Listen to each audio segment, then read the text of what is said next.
국민 라디오 나란히 가지 않아도 우리는 하나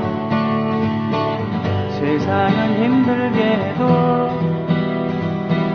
우리는 조합원 우리는 하나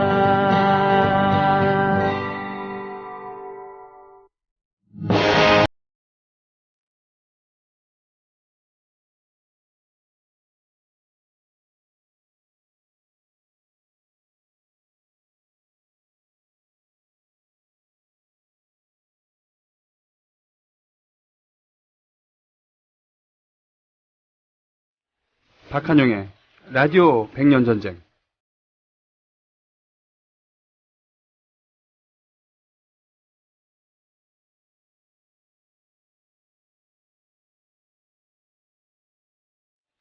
경성 라디오라고 했던가요? 하여튼 일제시대 때 KBS의 전신인데 우리나라의 방송국, 라디오 방송국이 최초로 생긴 지가 아직 100년은 안 됐습니다. 100년은 안 됐고 1920년대에 생긴 걸로 저는 기억을 하고 있습니다만 아무튼요. 제가 아주 어렸을 때 광복 20년이라는 라디오 프로가 있었어요. 최희준 씨가 이 주제곡을 불렀고요. 그러다가 어느 해 광복 30년으로 바뀌었습니다. 그렇죠. 광복 20년은 1965년이니까 그때부터 방송하다가 10년 이상 방송을 하게 되면 광복 30년이 되겠죠. 그 다음에 격동 50년인가 뭐 이런 프로도 있었잖아요. 그러면서 역사적인 사실을 각색을 해서 드라마로 이렇게 그런 게 TV 버전이 제1공화국, 제5공화국 뭐 이런 거겠죠. 라디오 100년 전쟁은 각색을 하질 않습니다. 역사적 사실 가지고 이야기할 뿐이죠. 오늘도 박한용 선생 오셨고요. 장원석 선생 오셨습니다. 자, 안녕하십니까? 예, 안녕하십니까. 안녕하세요. 네네. 아니, 가만있어 봐. 소리 잘 안 들리나요? 다시 한번 해보시죠. 예, 안녕하세요. 소리가 다시 한 번요? 안녕하십니까. 이제 들리는군요. 네, 장원석 선생님. 몽양 여운형 기념사업회. 예, 기념관의 학예연구가 장원석입니다. 네, 학예사? 예. 네, 그렇군요. 학예사라는 직함은 공무원에 준한 건가요? 아니면은? 그런 건 아닙니다. 학예사도 네. 공무원인 학예사도 있고 아닌 학예사도 있고. 비정규직이죠? 예, 그렇습니다. 빨리 얘기하면. 저는 비정규직입니다. 이거 안 됐습니다. 고학력 비정규직이라고 들어보셨죠? 예, 저는 무정규직입니다. 예. 부정규직도 아니고. 예, 무정규 호출직 노동자입니다. 전화 섭외가 오지 않으면 굶어 죽는. 무정규 호출직 문화노동자라고 이렇게 생각하시면 되겠습니다. 예. 자, 몽양 여운형 선생, 오늘 원고가 아주 두껍습니다. 그죠? 좌우합작의 지도자 몽양 여운형 4. 좌우합작운동 그리고 그의 죽음 이렇게 된 건데요. 오늘 여운형 선생에 대해서 맞춰주신다고 기염을 토하셨습니다. 그래서 좌우합작운동의 전개와 몽양 여운형의 최후 그리고 그의 삶과 사상 의미를 다루도록 하겠습니다. 자, 두 분 부탁드릴게요. 예, 좌우합작운동을 자세히 다루는 이유는 분단을 저지할 수 있는 세력들의 소멸이죠. 예, 완전한 소멸은 아니겠지만. 네, 저를 보고 하지 말고 두 분. 예. 그래서 오늘 빨리 자주 보는 얼굴이다 보니까 좀 식상했나 봐요. 우통도 벗으시고 부탁드립니다. 뭐 싸우자고 한 건 아닌데. 예, 결국 좌우합작운동에서 결국은 몽양 여운형 선생이 피살됨으로써 사실 좌우합작운동의 사실 구심이 사라지게 됩니다. 예, 그렇게 되고 또 그렇게 되면서 뭐냐면 이 분단으로 이어지게 되지 않습니까? 근데 문제는 따라서 결국은 이 좌우합작운동이라는 것이 가능했던 조건이 있었고 실패했던 조건들도 있을 거예요. 그리고 그 속에서 몽양 여운형 선생의 죽음이라고 하는 분이 대상징적으로 좌우합작운동의 이제 어떤 실패로 끝나는 걸로 되는데 한마디로 하면 도대체 이 몽양 여운형이 죽으면서 누가 가장 이익을 얻느냐. 다른 말로 하면 좌우합작운동이 생길 경우에 누가 가장 이익을 얻느냐 자체는 몽양 암살범의 배후 세력을 해명하는 동시에 바로 그 당시 바로 그 한반도의 어떤 정치적 방향을 둘러싼 어떤 각 정파적 이익이 있다 그럴 수 있잖아요. 예, 그래서 지난번에 우리가 이른바 찬반탁 이야기할 때 하고 또 좌우합작운동할 때 이 정치 세력들이 복잡하니까 이거 다시 한번 정리해봤으면 좋겠어요. 모스크바 3상 회의 당시에 찬반탁 구도에서 각 정치 세력은 어떤 입장을 취하고 있었는가. 예.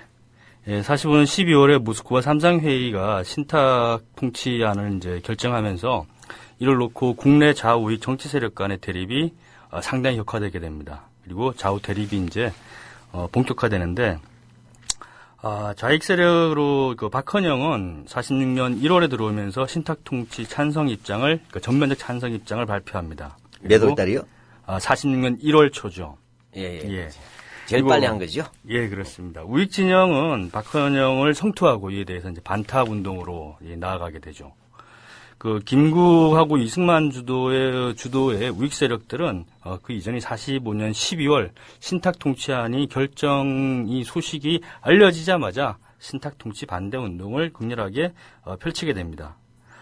이와 조금 다르게 김규식 중도 우익인 김규식은 12월 27일에 최초에는 신탁 통치 반대 입장을 펼치지만 신탁 통치안, 다시 말하면 모스크바 삼상회의 결정 내용의 전문을 입수하고 그것을 검토한 이후에는 신탁 통치의 불가피성을 인정하게 됩니다. 그리고 안재홍 역시 초기에는 신탁 통치 반대 입장이었지만 이후에 신탁 통치를 수용하는 입장으로 돌아서게 됩니다. 한민당 내에서는 이 송진우가 굉장히 이 애매모호한 위치라고 해야 되나요? 이제 이런 리더는 리더인데. 예, 리더인데 다른 우익 지도자들은 처음부터 신탁 통치 반대 입장을 밝혔는데 이 송진우가 신탁 통치에 대한 신중란의 입장을 밝히게 됩니다. 이로 인해서 이 입장을 밝힌 그날 밤에 45년 12월 29일 10시에 경교장 회의에 참석한 이후에 그날 새벽에 이 서울 원소동 자택에서 한혜원 의회에 의해서 암살당하게 됩니다. 예, 지금 이거 굉장히 중요한 얘기예요.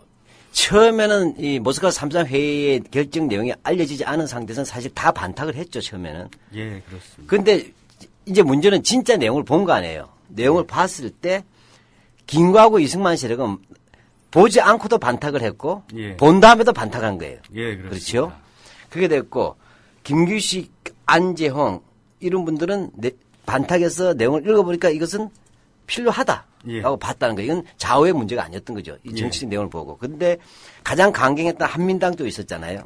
이 송진우라서 임시정부 봉대를 주장하고 반탁의 리더로 커야 될 사람인데 이 양반도 사실은 내용을 봤겠죠. 보고 나서는 신중로 돌아섰는데 그 순간에 암살되었다. 그런 다른 말로 하면 한민당 내에서는 송진우 같이 유연하고 현실적인 정치가 대신에 극우가 판칠 수 있는 기반이 만들어졌다는 것이 되겠죠. 예, 우리 해방 이후 정치에서 굉장히 안타까운 부분이 이렇게 좌우르에서 이 유연하고 합리적인 자세를 보일 수 있는 사람들이 차례로 쓰러져 간 거죠. 네. 어찌됐든 핵심은 큰 틀에서 보자면 김구 이승만과 꼴통 한민당, 그러니까 송진우가 없는 꼴통 한민당이었죠. 이쪽을 제외하면 전부 다 사실상은 이 모스크바 삼상회의 결정에 대해서 수용한 입장. 이런 과정에서 바로 교통 정리가 되는 게 지난 그 사당 커뮤니케라고 하는 것이었어요. 커뮤니케이션이란 말이겠죠. 공동 성명인데 바로 이때 뭐냐면 이원영 선생이 조직했던 조선인민당을 중심으로 해서 40년 1월 8일 그러니까 빨리 갑니다, 그죠? 그래서 한국민주당, 국민당, 조선공산당, 조선인민당이 해서 이제 그 당시에 뭐냐 모스크바 삼상회의의 결정이 조선의 자주 독립을 보장하는 데 전적으로 지지한다 그랬어요. 그렇게 하고 그다음에 신탁 통치에 대해서도 해명을 하지요. 그래서 신탁은 장래 수립될 우리 정부로 하여금 해결한다. 이게 굉장히 중요한 얘기죠. 선 신탁 통치가 아니라 임시정부가 구성되면 그 이후에 신탁 문제 해결한다는 부분으로 좁혀졌는데 이게 어떻게 됩니까? 이 의미가 상당히 크지 않았나요? 예, 그렇습니다. 좌익 진영 내에서도 45년 12월 말에는 그 신탁 통치에 반대하는 입장의 정치인들이 많았습니다. 특히 여운형 선생과 같은 그 인민당에 소속하고 있던 김호성도 45년 12월 말에는 신탁 통치를 반대하는 그런 입장을 발표했습니다. 하지만은 여운형 선생은 이에 대해서 신중할 필요가 있다. 모스크바 삼상회의 결정 내용을 충분히 검토하고 난 후에 입장을 발표하더라도 늦지 않다라고 이렇게 말씀합니다. 그렇죠. 문제지를 보거나 답은 이제 보고 판단해야죠. 예, 그렇습니다. 그렇게 해서 이제 여운형 선생이라든지 이 좌우의 합리적인 지도자들이 모여서 발표한 것이 바로 46년 1월 8일에 발표된 사당 커뮤니케입니다. 이 사당 커뮤니케는 삼상회의 결정을 크게 두 가지 내용으로 파악합니다. 이것은 이제 지난 시간에도 조금 얘기했었는데 하나는 임시정부 수립, 둘째는 신탁 통치다.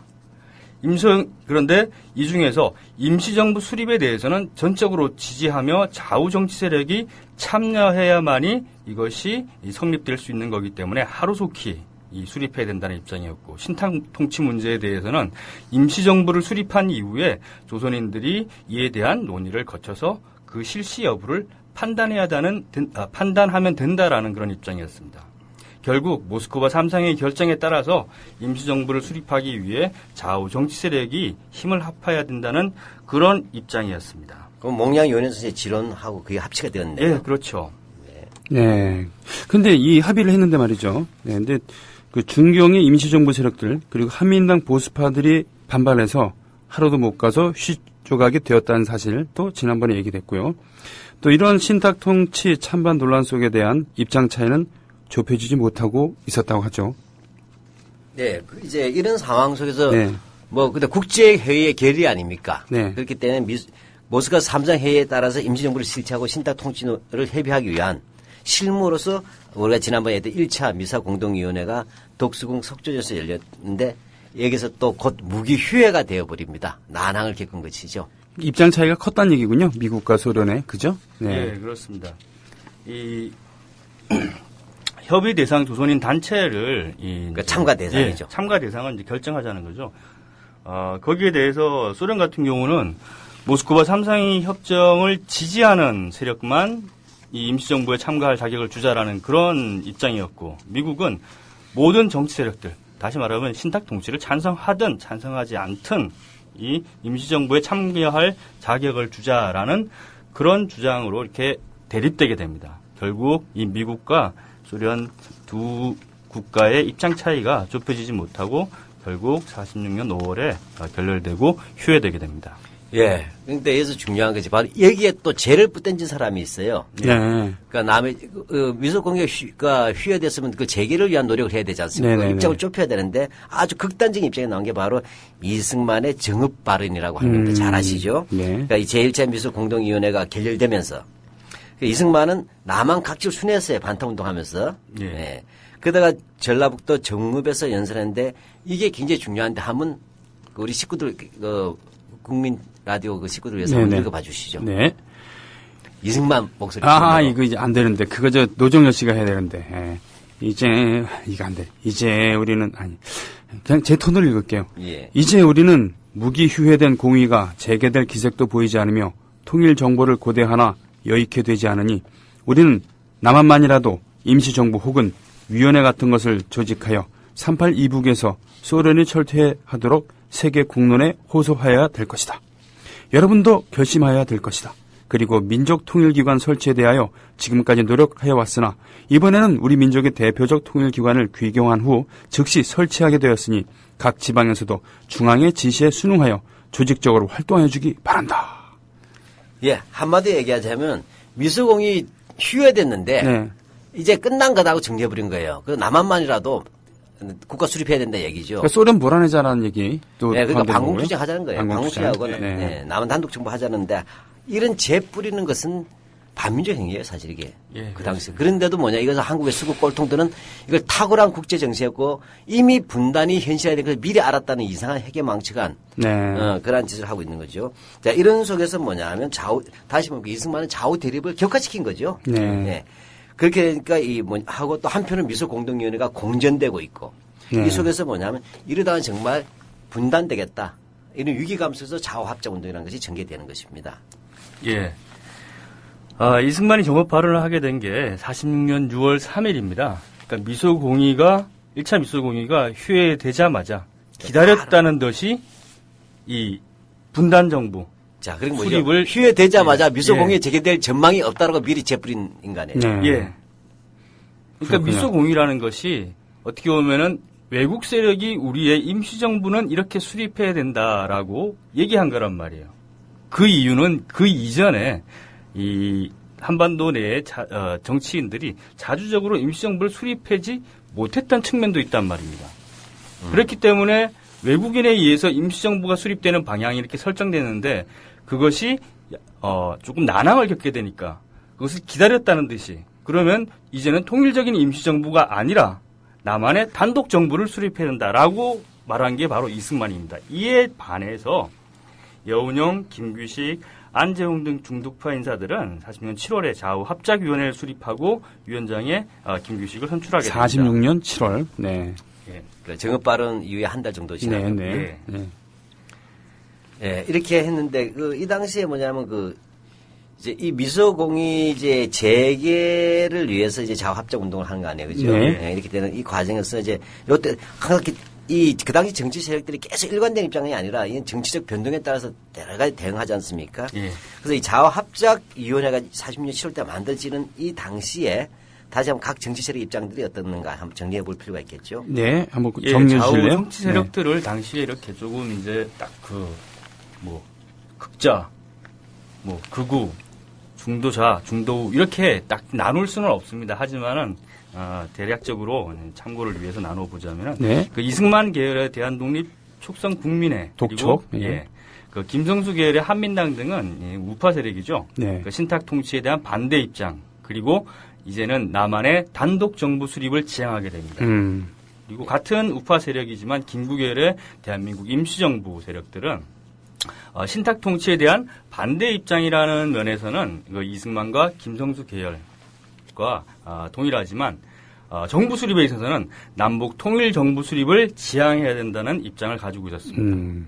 그리고 이제 이에 대립되는 그 좌익 계열에서 박헌영을 비롯한 그 조선공산당은 좌익 세력이 주도하는 신탁 통치 찬성의 입장을 가지고 있습니다. 신탁 통치란 말 자체는 좀 뭐하기 좀 모부사 삼상회의 결정이죠. 예, 정확하게. 그러니까 정확하게 얘기하면은 조선공산당은 모스크바 삼상회의에 대한 전면적 지지라는 겁니다. 네. 네. 그러니까 이 전면적 지지라는 말은 신탁 통치와 그다음에 임시정부 수립을 나눌 수 없다는 겁니다. 그렇죠. 예, 우리가 지금 편의상 수립, 우리가 그 당시 이제 정치적 선전 용어로서 우리가 이렇게 신탁 통치란 말을 쓰지만 들으시는 분들은 헤아려 주셔야 됩니다. 예, 그렇죠. 그래서 조공은 모스크바 삼상회의 결정에 대한 전면적 지지 혹은 총체적 지지라는 입장으로 신탁 통치까지도 이미 받는 것으로 결정을 하고 나가야 된다라는 그런 입장을 가지고 있었습니다. 하지만 이 조공 계열도 정부 수립에 대한 측면에서는 남북의 통일 정부를 지향하고 있었던 것은 맞습니다. 네. 자, 그리고 이제 마지막으로 중도파 세력이죠. 여운형, 김규식, 안재홍 등. 이 사람들은 가장 중요하게 생각했던 것은 좌우합작과 그 다음에 미소공의 재개를 통해서 좌우합작 그리고 남북연합을 통한 남북 통일 임시정부를 수립하는 것이 가장 급선무다라는 입장을 가지고 있었습니다. 아, 예. 그리고 두 번째 문제인 신탁 통치에 대해서는 조공과 다른 입장이었어요. 조공은 아까 말씀드렸듯이 신탁 통치를 전제하고 이렇게 나아갔지만은 이 중도 세력들은 신탁 통치에 대해서 신중한 입장을 취하고 있었습니다. 그렇군요. 자, 이거 중요한 얘기죠. 네. 왜 그러냐 하면 조공이 이런 데서는 조금 안이한 것 같아요. 대중성이. 예. 왜냐 그 당시 대중들의 입장에서는 지금 35년 동안 남의 지배 받았는데 아무리 듣기 좋은 말이라도 신탁 기분 나쁘잖아요. 네. 그런데 조공이 여기서 전제를 해버렸지 않습니까? 예. 이게 이제 중간파하고는 이거 좀 달라진 것이 입장 차이가 있는 것이고. 예, 그렇다 하더라도 큰 대체에서 보자면 어떻게 됩니까? 이승만하고 친일 세력이 많은 예. 이 한민당 이것들은 반탁과 분단이에요. 예. 이들이 대한민국 제1공화국으로 가면서 이들이 말아먹은 거죠. 그렇군요. 분단 정부를. 근데 우파 독립운동진영의 경우에는 통일정부 수립은 동의한다. 네. 그러나 찬반탁에서 좀 나눠져 있다.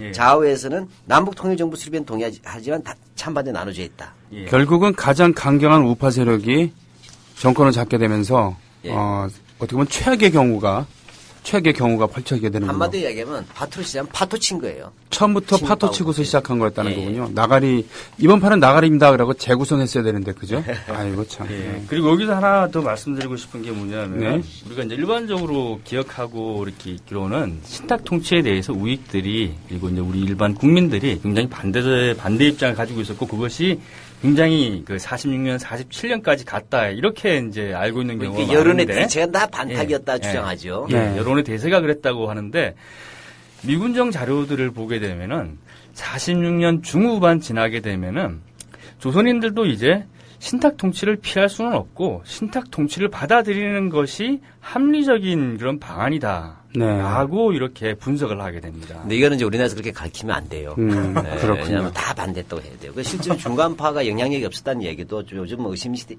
그 문제제기 많이 되지 않습니까? 또 신탁 수용도 처음에는 반탁을 했지만 점점 이 내용이 알려지면서 그것들을 수용하는 분위기가 커졌다는 얘기가 분명히 있어요. 예, 그런 것이 있습니다. 근데 어찌됐건 여기서 이 중도 좌파, 중도 우파의 자합적 인물들을 또 한번 이름들도 한번 기억해 줘야 되지 않겠어요? 한번 불러보시죠. 예. 뭐, 이 면면들이 전부 이제 이름만 이렇게 호명해서 될 분들은 아니지만, 시간 관계상, 중도 우익 계열에서는 김규식, 안재홍, 원세훈, 최동호, 김붕준, 김약수 등의 인사들이 있고, 그 중도 좌익 계열에서는 여운형, 허원, 성주식, 장건상, 이영, 정로식, 정백, 이강국 등이 있었습니다. 아, 이강국이 여기서 중도 좌익 계열로 분류되는군요. 이 시기에 이강국은 여운형 선생과 함께 같이 많은 활동을 했었습니다. 그렇군요. 또 민전의장을 했죠. 예, 그렇습니다. 그렇군요. 자, 이렇게 해서 뭐냐면 이제 40년 7월에 좌우합작위원회가 만들어졌단 말이죠. 자, 이때 그러면 이제 좌우합작하더라도 핵심이 뭐냐, 좌우식을 끌어안는다는 거 아닙니까, 중간파들이. 따라서 여러 가지 원칙들을 조정할 필요가 있겠죠. 예, 그렇게 해서 뭐냐, 그 당시에 이제 조선공산당 같은 좌파 세력들이 이제 이른바 가져온 5가지 원칙이 있었어요. 왜냐면 어차피 협상을 해서 조정을 해야 되잖아요. 그러니까 좌파에서는 5원칙, 그다음 우파에서는 8원칙이죠. 5-8에서 이것을 뭐냐, 3개월간 조정합니다. 그래서 10월 달에 드디어 좌우합작 7원칙이라고 하는 것이 합의가 되죠. 그래서 이 부분은 뭐냐면 이렇게 생각하시면 그 당시 1946년 10월 달에 우리 청취자분들이 그 시기로 돌아가셔서 이 7원칙을 들을 때 나는 어떤 입장을 취할지 한번 직접 한번 판단해 볼 필요도 있겠죠. 우리 손배 선생님 역시 좀 오늘 긴 걸 좀 많이 주로 하는 역할을 맡게 되셨습니다. 고맙습니다. 바깥해야죠. 자, 1. 조선의 민주독립을 보장한 모스크바 3국 의상회의 결정에 의하여 남북을 통한 좌우 합작으로 민주주의 임시정부를 수립할 것. 2. 미국 소련 공동위원회 속개를 요청하는 공동성명을 발표할 것. 3. 토지개혁에 있어 몰수, 유조건 몰수, 체감 매상 등으로 토지를 농민에게 무상으로 분유하여 시가지의 기지와 대건물을 적정 처리하며 주요 산업을 국유화하여 사회 노동법령과 정치적 자유를 기본으로 지방자치제의 확립을 속히 실시하며 통화 및 민생 문제 등을 급속히 처리하여 민주주의 건국 과업 완수에 매진할 것. 야, 어렵네. 4. 친일파 및 민족 반역자를 처리할 조례를 본 합작위원회의 입법기구에 제안하여 입법기구로 하여금 심의 결정하여 실시케 할 것. 5.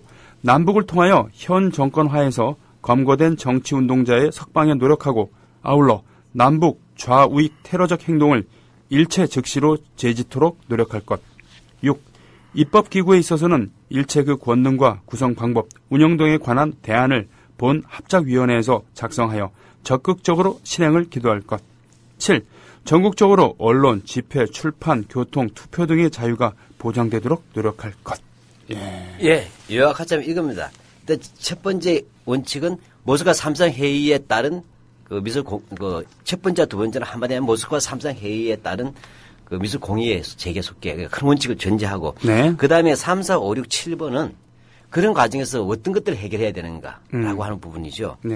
그래서 이 보게 되면 이제 토지 개혁 문제가 하나 나왔어요. 그다음에 주요 산업 국유화가 나왔습니다. 그다음에 친일파와 민족 반역자 문제를 어떻게 할 것이냐. 그건 당장에 그다음에 제기가 되고 있었으니까. 그다음에 이제 그 당시에 뭐 이렇게 서로 감옥에도 많이 가 있었잖아요. 그러니까 정치 운동자의 석방 문제나 그다음에 막 테러하고 있었단 말이죠. 좌우익 테러들. 주로 우익이 했었죠. 국가가. 이런 부분을 어떻게 할 것이냐. 그다음에 입법기구를 만들어야 되지 않습니까? 법치 진행. 이런 것들이 되어 있습니다. 자, 이런 것들에서 뭐냐면 그 좌우합작 7원칙은 어때요? 어디 들어보시기에 저로서는 해방 후 매우 혼란한 정치 상황에서 그나마 좌우익 세력도 이 정도면 좀 양보한 거 아니겠어요? 좌우익 세력이 서로서로 양보해서. 그래서 적어도 이른바 오리지널 사상과 이념으로 보자면 상당히 양보한 걸로 봐야 된다. 서로서로. 그런 점에서 의미가 좀 컸다고 저는 생각을 해요. 그런데 반발도 만만치 않았다고 들었습니다. 그렇습니다. 이 좌우합작 7원칙은 좌익 세력들이 제기한 5원칙 그리고 우익 세력들이 제기한 8원칙을 합리적으로 조정한 그런 안이라고 생각됩니다. 그리고 여기의 내용들은 해방 이후부터 이 좌우가 이 정부 수립 문제를 놓고 원칙적으로 대립하던 그런 부분들이었어요. 그러니까 늘 상식적인 비정상의 정상화 아닙니까 이게? 예. 예. 이제 이 원칙에서 첫 번째, 두 번째가 사실 가장 중요한 것입니다. 빨리 임시정부를 수립하고 그를 위해서는 미소공의가 재개돼야 된다라는 것이었어요. 예. 그리고 나머지들은 이제 좌우익이 정부 수립에 대한 원칙 문제입니다. 그 중에서 임시정부 수립에 때 이런 정도 하자는 겁니다. 예. 그 중에서 이제 보면은 부분별로 보자면 중요한 것이 토지개혁 문제하고 친일파 청산 문제입니다. 네. 그 토지개혁 문제는 이 좌우합작 7원 측에서는 다양한 방식을 이제 제시하게 됩니다. 몰수, 유조건, 몰수, 그러니까 조건부, 그러니까 돈을 갖다가 일정 정도 보상을 하면서 주는 거죠. 그다음에 네. 체감 매상, 토지 소유 규모에 따라서 그 보상을 하는 정도를 갖다가 차등을 준다는 겁니다. 쉽게 말하면 누진 소득세 비슷하게 예. 역으로 토지를 사는 거죠. 예, 역산하는 거죠. 예, 그런 걸 이제 제시를 한 겁니다. 자, 이건 무슨 얘기냐면 흔히 하는 무상분배, 무상몰수하고 좀 다릅니다. 예, 그렇죠. 상당히 유연하게 돼 있어요. 대상에 따라서. 이것은 이제 조공이 무상몰수, 무상분배를 주장하고 그 예. 우익은 이제 그 유상몰수, 유상분배. 그렇죠. 그렇게 하니까 거기에 대한 하나의 일종의 절충안이라고도 할 수 있겠습니다. 그렇군요. 네. 예. 그런데 이제 또 나머지 하나가 이제 친일파 청산 문제입니다. 여기 지금 제 4항에 조항이 있는데 이 친일파 청산 문제는 토지 문제와 마찬가지로 해방 직후부터 굉장히 좌우가 대립하던 그런 개념이었어요. 지난 시간에 봤던 45년 10월에 이승만의 독촉 중엽이 파탄나게 되는 원인 중에 하나가 바로 이 친일파 청산 문제입니다. 그렇죠. 이때 이승만 같은 경우는 뭐라고 그랬냐면 친일파를 청산한다. 하지만 말만 그렇게 하고. 예, 한다. 하지만 이것을 법적 절차를 거쳐야 된다. 그리고 법적 절차를 거치기 위해서는 정부 수립 이후에 하자라는 것이었어요. 그리고 그에 반해서 그의 다른 의견은 뭐였냐면 정부 수립 이전에 친일파를 청산해야 된다라는 것이었어요. 세수를 세부대에 담가야 된다는 얘기죠. 예. 근데 일면 보면은 이승만의 논리가 맞을 수도 있어요. 왜냐하면은 친일파 청산 문제는 이게 중요한 문제이기 때문에 정부가 수립된 이후에 합법적인 절차를 밟아서 청산해야 된다는 게 일면 합리적으로 볼 수 있는데 이것이 말이 안 되는 것이 왜냐하면은 음모가 있군요. 정부가 수립될 때까지는 그러면 친일파 청산을 안 하는 거 아닙니까? 그러면 그때 수립된 정부에는 친일파가 들어가게 됩니다. 이미 그리고 친일파대 미군정 하에 요직을 차지하고 있고, 예. 그 다음에 독촉에 가입해서 활동을 하고 있지 않습니까? 예.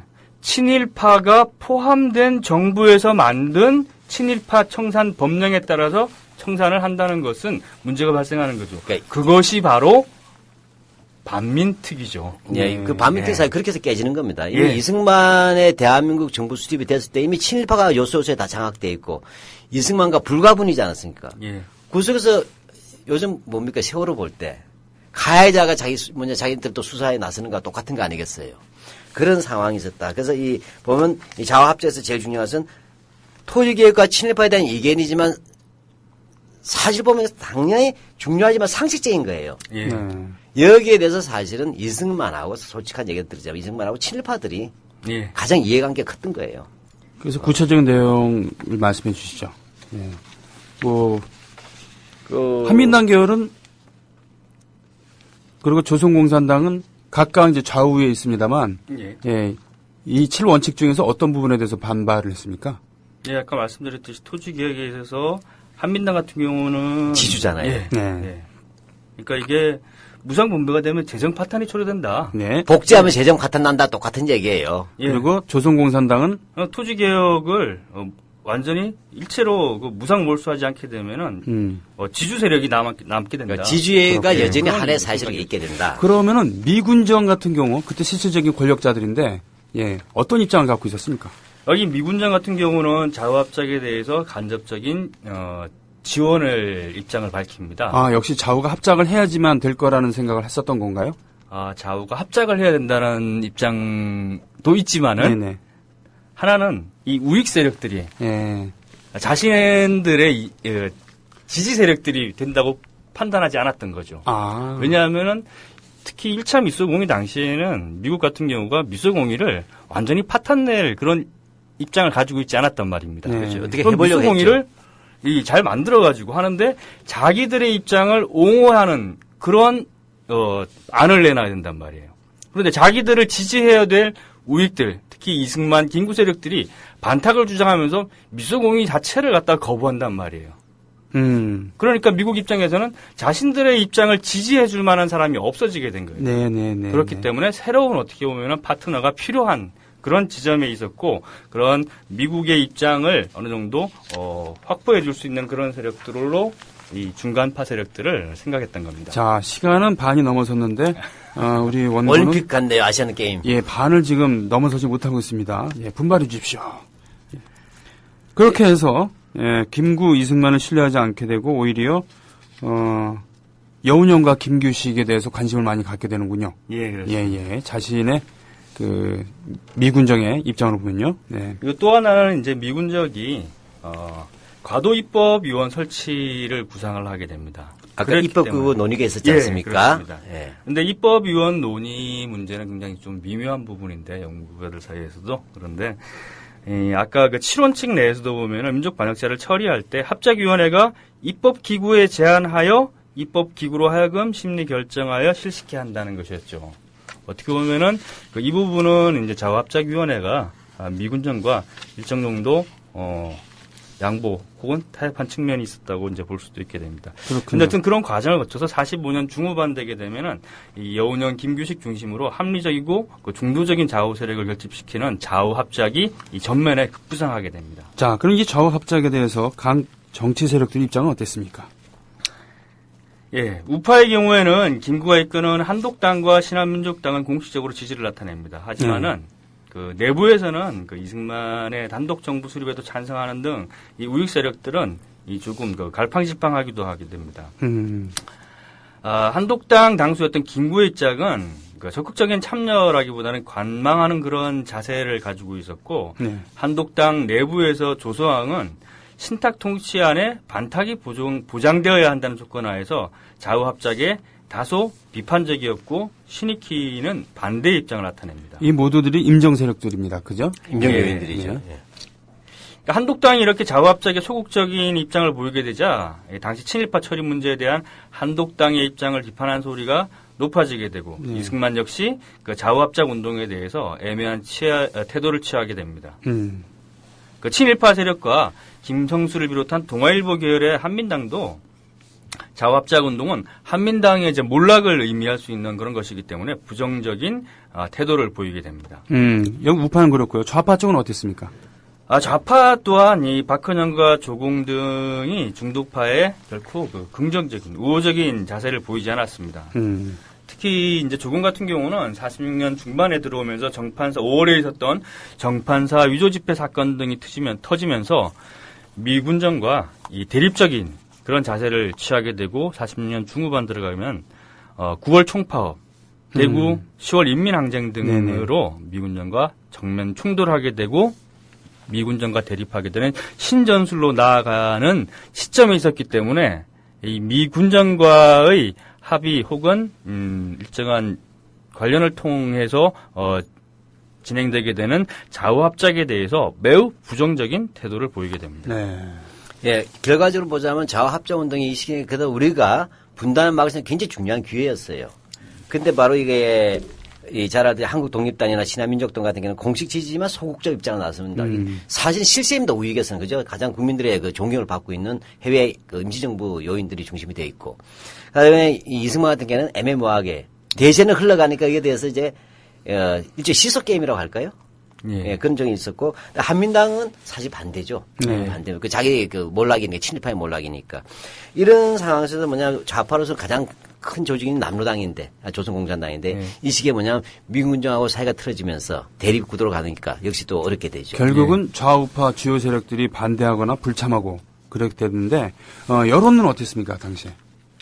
정치 세력들은 이랬다고 치고. 그 당시 여론은 김규식과 여운형이 주장한 좌우 합작에 대한 민족 국가 건설이라는 데 대해서 광범한 지지를 보냅니다.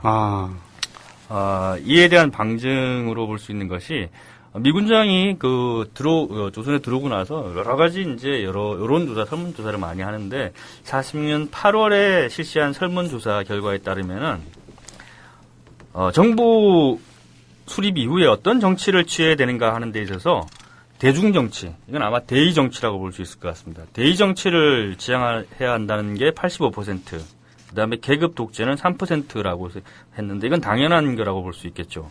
그 다음에 체제 문제에 있어서는 좀 의외의 결과라고 볼 수 있는데 사회주의가 70%, 자본주의가 13%, 오호. 그리고 공산주의를 지향해야 한다는 응답도 7%나 나왔습니다. 훌륭하군요. 자본주의를 대안으로 삼는 사람들은 14%밖에 안 됐다는 얘기예요. 예. 그렇죠. 그렇군요. 사회주의하고 공산주의 합치면 77% 정도가 좌익 예. 체제죠. 여기서 이제 사회주의가 어떤 그 대중들이 그게 답을 할 때 중요합니다. 사회주의가 어떤 것을 지향했느냐라고 했을 때 이게 조금 애매하지만은 요 설명 문항을 놓고 보자면은 자본주의가 14%, 공산주의가 7%란 말이에요. 그러면 여기서 말하는 사회주의는 자본주의와 공산주의를 지향하는 혹은 이 양체제를 절충하는 그런 걸 갖다가 대중들이 생각하지 않았을까라고 볼 수 있겠습니다. 그러니까 사회민주주의라든지 예. 뭐 이런 다양한 형태가 예, 되겠죠. 예. 자, 그러니까 실제로 뭐냐면 우리가 이 역사 교과서, 공식 교과서에서는 해방 공간은 좌우 갈등밖에 없다.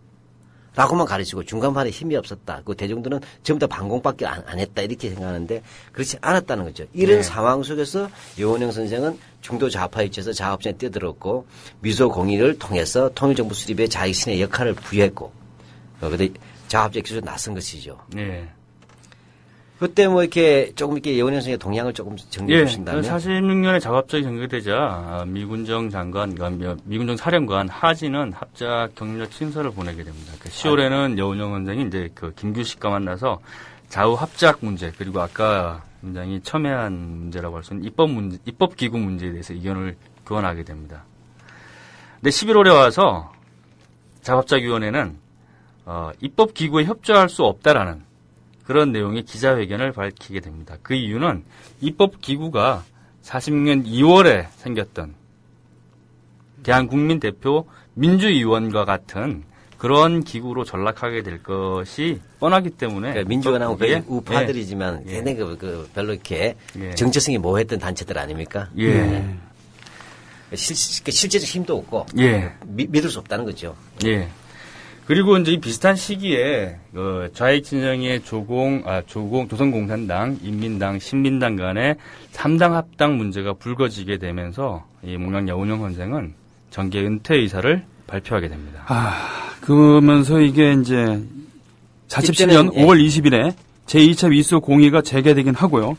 그리고 그래서 여운형 선생께서 움직이시게 되는데 결국은 그의 죽음으로 좌우합작운동은 실패로 끝나게 되는 안타까운 이런 장면이 있네요.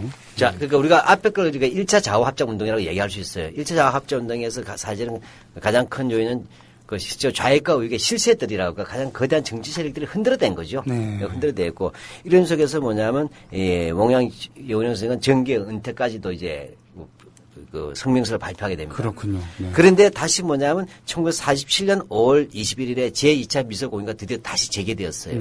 또 한 번 정세가 바뀐 거죠. 예. 이렇게 됐을 때 뭐냐, 이 몽양은 다시 한번 좌합적 운동에 급물살을 타면서 다시 나서게 되는 것이죠. 네. 예, 그래서 근데 우선 이때 2차 미소 공의가 이제 열릴 때 이제 좀, 일단 그래도 좀 시간이 지났잖아요. 예. 또 우익이나 좌익들이 또 대응이 좀 달라졌나요? 어떻게 되나요? 그런데 뭐 결국은 비슷하다고 볼 수 있습니다.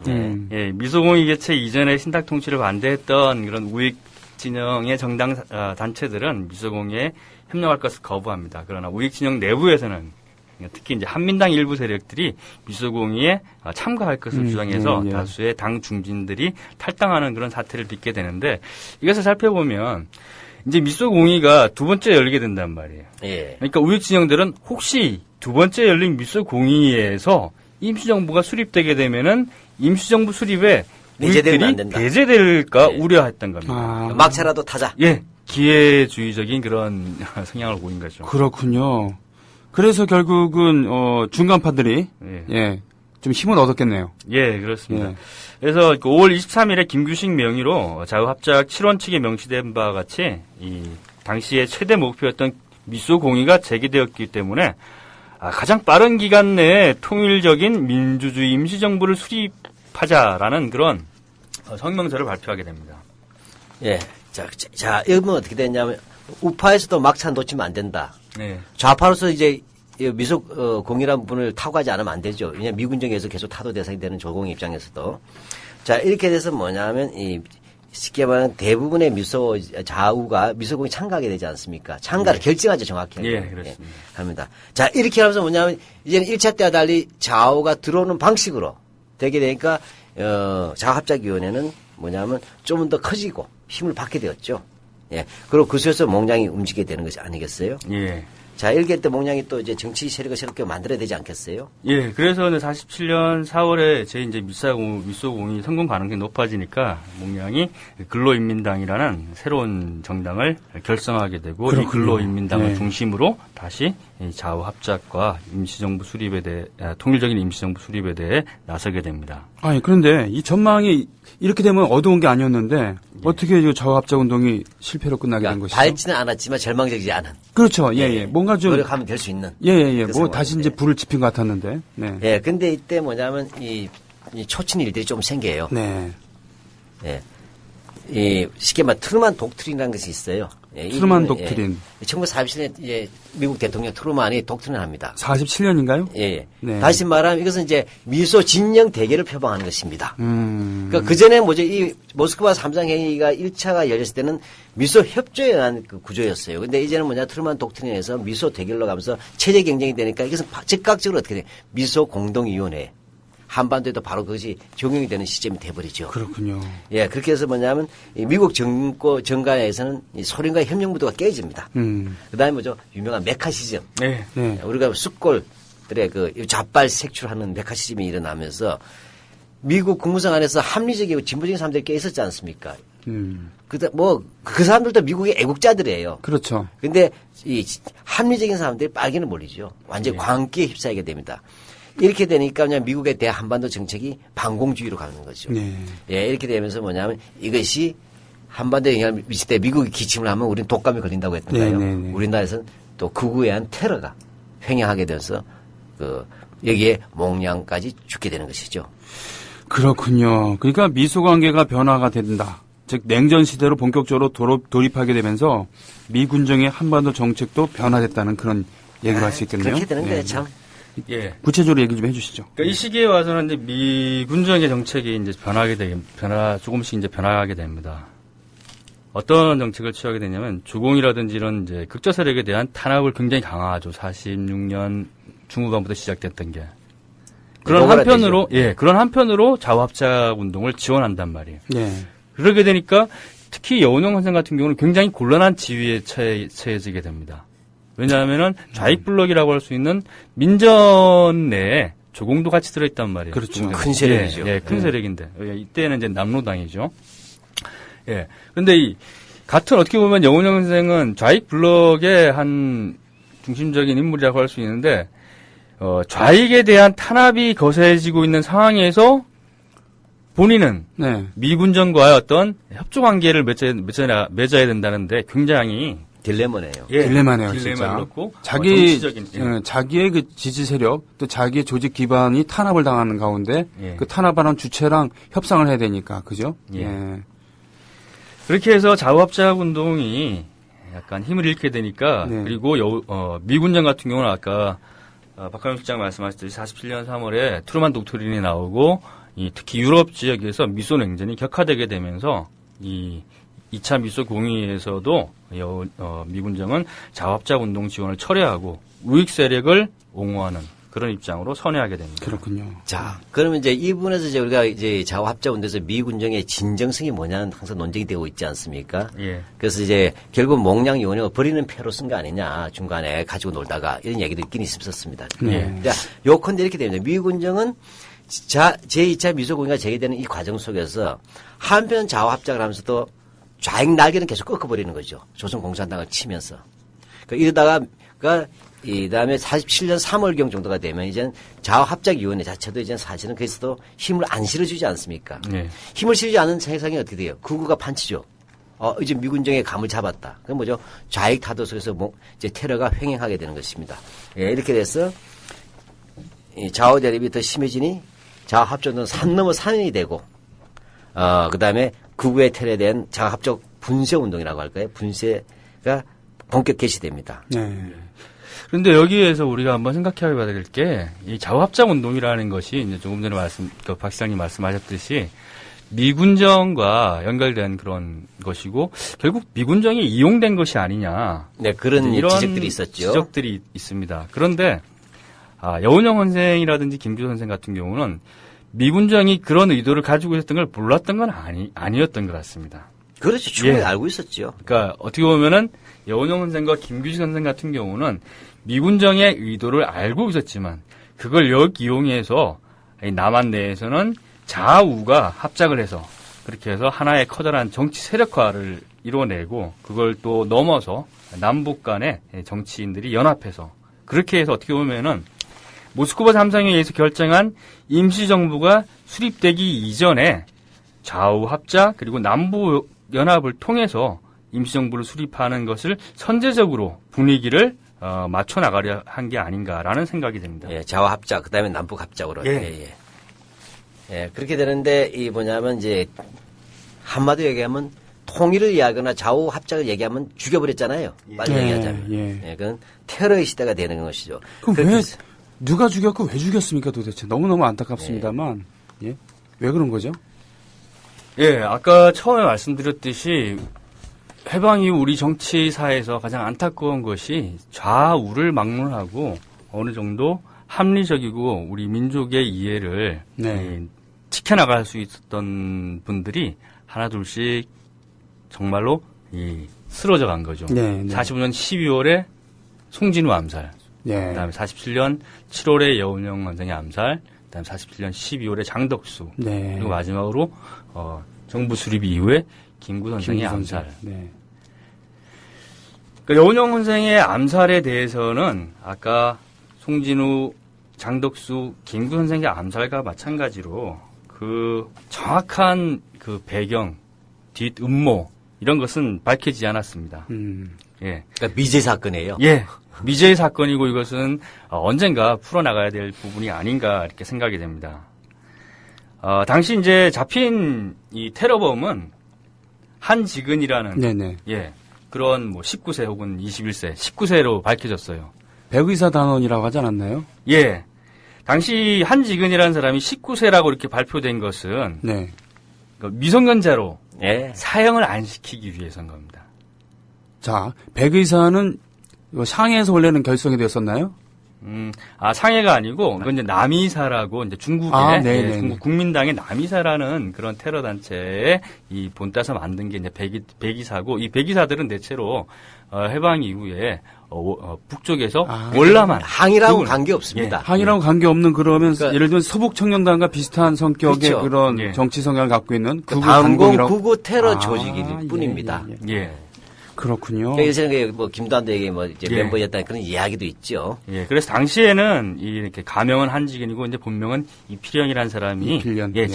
한 명이 잡혔어요. 네. 그런데 그 이후에 아주 오랜 시간이 지난 74년에 이르러서 이 테러단 같이 모의했던 사람들이 스스로 밝힙니다. 이 사람들 보니까 김훈, 김영성, 김홍성, 유용우라는 이 4인조였어요. 아. 예, 그리고 테러가 있은 47년 7월 19일 이전에도 한 번 먼저 이 저격을 하려고 시도를 했다가 실패를 했던 겁니다. 네. 예, 그리고 그 뒤에는 그 신동훈이라는 그런 백이사 조직과 관련된 인물도 있었고, 또 아이러니한 것이 이 수사에 총책임을 맡았던 사람은 바로 노덕술이었습니다. 친일 경찰의 대명사고요. 예. 그죠? 예. 천하의 나쁜 새끼 아닙니까? 예, 그렇죠. 그죠? 그리고 예. 당시에 수도경찰청장은 장택상, 장택상. 경무부장은 조병옥. 조병옥이었습니다. 예, 그러니까 근데- 우익의 거두들입니다. 그죠? 예. 그리고 친일의 혐의가 있는 그런 분들도 있었고요. 그죠? 예. 예, 이제 정리를 할 때가 됐습니다. 예. 말씀해 주시죠. 근데 이런 그 여러 가지 사건이 아직 이제 밝혀지진 않았지만 당시 테러를 당할 때 정황만 보더라도 이것이 우연이 아니고 뒤에 어떠한 음모가 있구나 하는 걸 알 수 있습니다. 여운형 선생이 돌아가신 곳은 지금 그 대학로가 있는 그 해화동 모타리입니다. 네. 해화동 모타리인데 당시 같은 경우는 지금과 다르게 서울 시내 차량이 몇 대 없을 때란 말이에요. 근데 여운형 선생이 차를 타고 이렇게 달려갔기 때문에 함부로 테러범이 총을 쏘아서 성공을 할 수가 없었습니다. 그런데 우연인지 그 이전에 이 교통사고가 있었고, 그다음 그것 때문에 동대문 경찰서에서 경찰관들이 나와가지고 있었습니다. 그리고 여운형 선생이 차량이 지나갈 때쯤 돼서 어떤 트럭 한 대가 가로막고 그 틈을 타서 이 테러범이 뒤에서 총탄을 발사한 겁니다. 이런 걸 보자면은 여운형 선생의 이 죽음의 서거에 분명한 정치적인 음모와 배후가 있었던 것은 뭐 당연히 짐작할 수 있습니다. 그 일정한 공적 시스템이 작용이 되어 있었다라는 예. 것입니다. 그렇군요. 예, 이렇게 해서 몽양 여운형 선생의 죽음은 한마디로 얘기하면 자화합작 위원회의 그 상실이고 이렇게 되면서 미국은 그 유엔으로 한반도 문제를 이관시켜 버리죠. 그 결과 뭐냐면 우리는 남한 단독 정부로 끝나게 되는 것입니다. 그렇군요. 그러면은 이 좌우합작 운동은 이 중간파, 중도파의 해프닝에 지나지 않다고 봐야 되는 겁니까? 그렇지 않습니다. 좌우합작 운동은 비록 실패를 하고 그 결과를 맺지 못했지만은 그 취지는 김규식, 그다음에 김구, 그리고 많은 분들을 통해서 남북 협상으로 이어진다고 볼 수 있습니다. 자, 그럼 몽양기념관 학예사로 계시는 장 선생님께 여쭙겠습니다. 이 시점에서 그러면 우리가 몽양을 주목해야 하는 이유, 그의 삶이 우리에게 던져주는 메시지는 뭘까요? 예, 잠깐 말씀드리면 여운형 선생의 그 묘소는 강북 우이동에 있습니다. 네. 그리고 그 관은 철제로 만들어져 있고 30년 동안 썩지 않도록 포르말린으로 방부 처리가 되어 있어요. 그 이유는 당시의 사람들이 통일이 되면은 다시 장례를 치르기 위해서였다고 합니다. 정말 그 말은 눈물 나는 얘기입니다. 그 사람들이 그 당시의 분들이 30년만 적어도 30년만 지나면 통일이 될 거라고 생각을 했다는 것을 알 수 있겠죠. 네네. 벌써 곱빼기가 지나가 버렸어요. 예, 그런데 지금은 올해는 여운형 선생이 돌아가신 지가 그 사람들이 생각했던 30년의 2배하고도 7년이 지났습니다. 그럼에도 불구하고 아직 통일은 요원해 보입니다.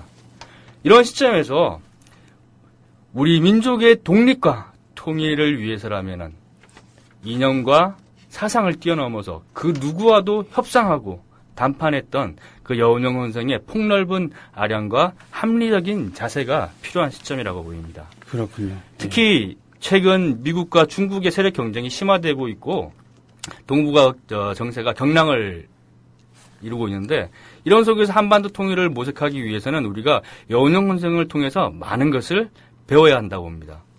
한반도가 통일이 되기 위해서는 물론 우리 민족 내부의 통일이 우선되었지만 또 한편으로는 외부의 주변 강대국, 특히 미국과 중국의 통일된 한반도에 대한 입장과 태도를 고려하지 않을 수 없습니다. 이런 걸 생각할 때 여운형 선생이 당시에 미국과 소련이 반대하면은 통일적인 임시정부가 수립될 수 없다. 따라서 친미 반소도 안 되고 반미 친소도 안 된다.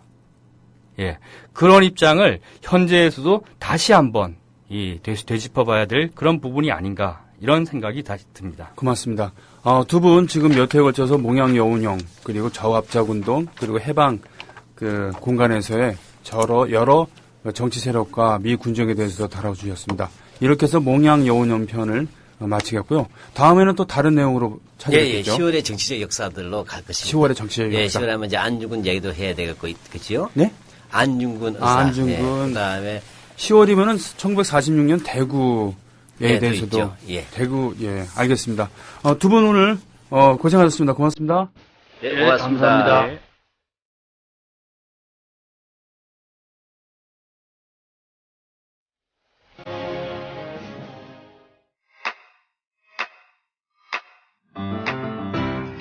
국민라디오 지지하는 4가지 방법 아시나요?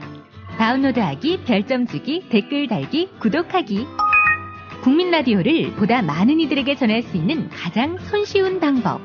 다운로드하기, 별점 주기, 댓글 달기, 구독하기. 잊지 마세요. 다운로드하기, 별점 주기, 댓글 달기, 구독하기.